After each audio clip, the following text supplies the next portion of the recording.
Hi friends, എനിക്ക് 23,000 കിട്ടിയ ഒരു സർവീസ് ആയിട്ടാണ് കേട്ടോ ഇത്. ഇതിൻ്റെ പേയ്മെൻറ്റ് മെത്തേഡ് അവർ ചേഞ്ച് ആക്കിയിട്ടുണ്ട്. അപ്പം നമുക്ക് ഇതുപോലൊരു നോട്ടിഫിക്കേഷനിൽ വോയിസ് ബാങ്ക് ട്രാൻസ്ഫേർഡ് റിമൂവ്ഡ് എന്ന് പറഞ്ഞിട്ട് ഒരു മെസ്സേജ് വന്നിട്ടുണ്ടാവും.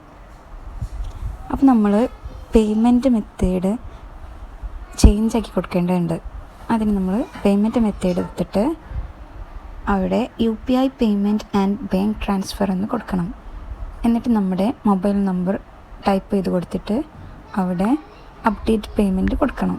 പിന്നെ നമ്മുടെ ടൈം ബോക്സിൻ്റെ പാസ്വേഡ് കൊടുത്തിട്ട് അവിടെ ഐ ആം നോട്ട് റോബോട്ടും ടിക്ക് ചെയ്ത് കഴിഞ്ഞിട്ടുണ്ടെങ്കിൽ ജിമെയിലിലേക്ക് ഒരു വെരിഫിക്കേഷൻ ലിങ്ക് വരും. അപ്പോൾ നമ്മൾ ജിമെയിൽ ഒന്ന് ഓണാക്കിയിട്ട് ആ ബ്ലൂ കാണുന്ന ലിങ്ക് ഒന്ന് പ്രസ് ചെയ്തിട്ടുണ്ടെങ്കിൽ നേരെ ഗൂഗിളിലേക്ക് പോകും. എന്നിട്ട് നമ്മൾ ജിമെയിൽ ഐ ഡിയും പാസ്വേഡ് വെച്ചിട്ടൊന്ന് ലോഗിൻ ചെയ്ത് കൊടുക്കുക.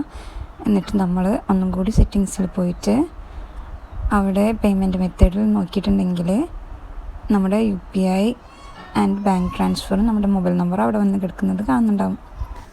നമ്മളത് $5 ആയി കഴിഞ്ഞിട്ടുണ്ടെങ്കിൽ നമുക്ക് ജിമെയിലിലേക്ക് ഇതുപോലൊരു മെസ്സേജ് വരും. അപ്പം നമ്മൾ ആ ലിങ്കിൽ ബ്ലൂ കളറിലുള്ള അതൊന്ന് പ്രസ് ചെയ്ത് കൊടുക്കാം. അപ്പം നേരെ ഗൂഗിളിലോട്ട് പോകും. എന്നിട്ട് ഇതുപോലെ ഒരു സെൻഡ് OTP എന്നുള്ള ഒരു സംഭവം വരും.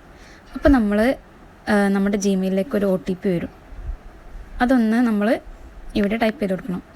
പിന്നെ അവിടെ നമ്മുടെ ബാങ്ക് അക്കൗണ്ടിൻ്റെ ഡീറ്റെയിൽസ് ഒക്കെ കൊടുക്കുക. നിങ്ങളുടെ പാസ്ബുക്കിലുള്ള പേരും പിന്നെ അക്കൗണ്ട് നമ്പറും IFSC കോഡ് എന്നുള്ളൊരു കോഡും ഉണ്ടാവും പാസ്ബുക്കിൽ.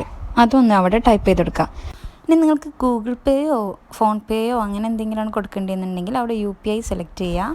എന്നിട്ട് നിങ്ങളെ അക്കൗണ്ട് നെയിമും പിന്നെ UPIൻ്റെ ID ഉണ്ടാവും ഗൂഗിൾ പേയിലോ ഫോൺ പേയിലോ ഏറ്റവും അതൊന്ന് ടൈപ്പ് ചെയ്ത് കൊടുക്കുക. ഇങ്ങനെ ചെയ്താൽ ട്രാൻസ്ഫർ ഇനിഷ്യേറ്റഡ് എന്ന് പറഞ്ഞിട്ട് കാണിക്കും.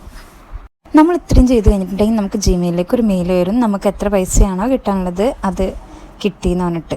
എനിക്ക് 411 രൂപയായിരുന്നു അന്ന് കിട്ടിയിട്ടുണ്ടായിരുന്നത്.